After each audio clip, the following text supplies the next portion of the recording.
কর্মচারীর নামে ভুয়া প্রতিষ্ঠান খুলে ২৫ কোটি টাকার ঋণ আত্মসাৎ ও বিদেশে পাচারের অভিযোগে দায়ের করা মামলায় সাবেক ভূমিমন্ত্রী সাইফুজ্জামান চৌধুরী জাবেদ ও তার স্ত্রী ভাইসহ ৩৬ জনের বিরুদ্ধে চার্জশিট দিয়েছে দুদক। ভয়াবহ এই জালিয়াতি ও ব্যাংকের অর্থ লোপাটের সাথে প্রত্যেকের সম্পৃক্ততা মিলেছে বলে দাবি দুদক আইনজীবীর। Amrapali fruit syrup, real magic in every drop. মামলার এজাহারের তথ্য মতে ইউনাইটেড কমার্শিয়াল ব্যাংক বন্দর শাখা থেকে ২৫ কোটি টাকার ঋণ দেওয়া হয় ভীষণ ট্রেডিং নামের একটি নামসর্বস্ব কাগজে প্রতিষ্ঠানকে। প্রতিষ্ঠানটির মালিক সাজানো হয় সাবেক ভূমিমন্ত্রী সাইফুজ্জামান চৌধুরী জাবেদ, তার পারিবারিক কোম্পানি আরামিড গ্রুপের প্রোটোকল কর্মকর্তা ফরমান উল্লাহ চৌধুরীকে।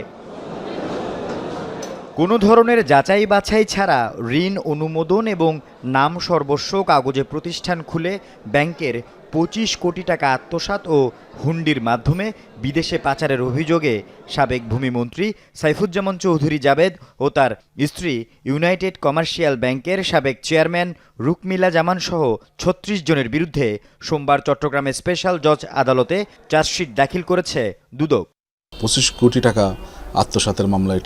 এটা উনি নাম সর্বস্ব কোম্পানি খুলে ওনাদের যে কর্মচারী ছিলেন কর্মচারীদের নামে নাম সর্বস্ব কোম্পানি খুলে ওই কোম্পানির মাধ্যমে ঋণ নিয়ে ঋণগুলো উনি স্থানান্তর ও রূপান্তর করে বিদেশে পাচার করেছেন। বিদেশে পাচারের মাধ্যমে উনি বিদেশে অবৈধ সম্পদের অর্জন করেছেন।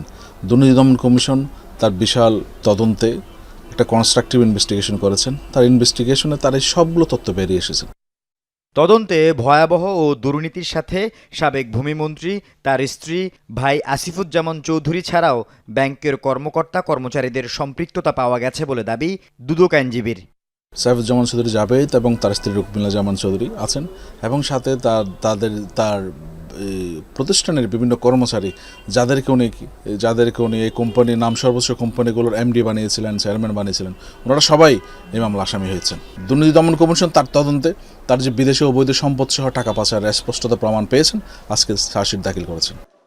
২০২৫ সালে দায়ের করা এই মামলায় শুরুতে ৩১ জনকে আসামি করা হলেও পরে তদন্তে আসামির সংখ্যা বেড়ে দাঁড়ায় ৩৬ জনে। আল আমিন শিকদার, যমুনা নিউজ, চট্টগ্রাম।